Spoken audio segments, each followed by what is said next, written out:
നമസ്തേ പ്രിയമുള്ള പ്രേക്ഷകരെ, നാം ഇവിടെ ചർച്ച ചെയ്യുന്നത് നിങ്ങളുടെ ഇന്ന് എന്ന ജ്യോതിഷ വിഷയം. നിങ്ങളുടെ ഇന്നിൽ നാം ചർച്ച ചെയ്യുന്നത് ഇന്ന് 1201 മേടമാസം 2-ാം തീയതി, അതായത് വിഷു, 2026 ഏപ്രിൽ മാസം 15-ാം തീയതി.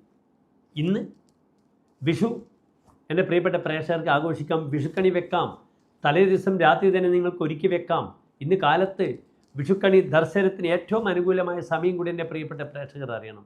ഇന്ന് കാലത്ത് ഉദയത്തിന് 3 മണിക്കൂർ മുമ്പ്, 7:30 നാഴികയ്ക്ക് മുമ്പ്, അതായത് 3:30 മുതൽ 6:20 വരെയുള്ള സമയം കാലത്ത്, അത് ഏറ്റവും നല്ല സമയമാണ്. ആ ബ്രാഹ്മ മുഹൂർത്ത സമയം 3:30 മുതൽ, ആ സമയത്തന്നെ ആകട്ടെ വിഷുക്കണി ദർശനം. എന്നിട്ട് പ്രിയമുള്ള പ്രേക്ഷകർ, നിങ്ങളെ മാതാപിതാക്കളിൽ നിന്നും എന്ത് ചെയ്യുക? വിഷുക്കൈ നീട്ടം സ്വീകരിക്കുക. നിങ്ങൾ മക്കൾക്ക് വിഷുക്കൈ നീട്ടം കൊടുക്കുക. അവരൊക്കെ കാത്തിരിക്കും.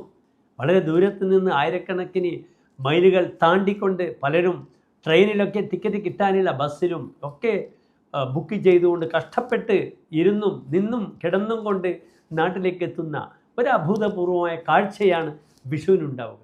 അത് വിഷുക്കണി ദർശനത്തിനാണ്. അപ്രകാരം തന്നെ തിരുവോണം, മലയാളികൾക്ക് നൊസ്റ്റാൾജിയ ഫീലിംഗ് ഉള്ള 2 ദിനങ്ങളാണ് അല്ലേ, വിഷുവും തിരുവോണവും. ഏതായാലും എല്ലാ പ്രിയപ്പെട്ട പ്രേക്ഷകർക്കും വളരെ അനുകൂലമായ ദിവസത്തെ ഞാൻ നേരുന്നു.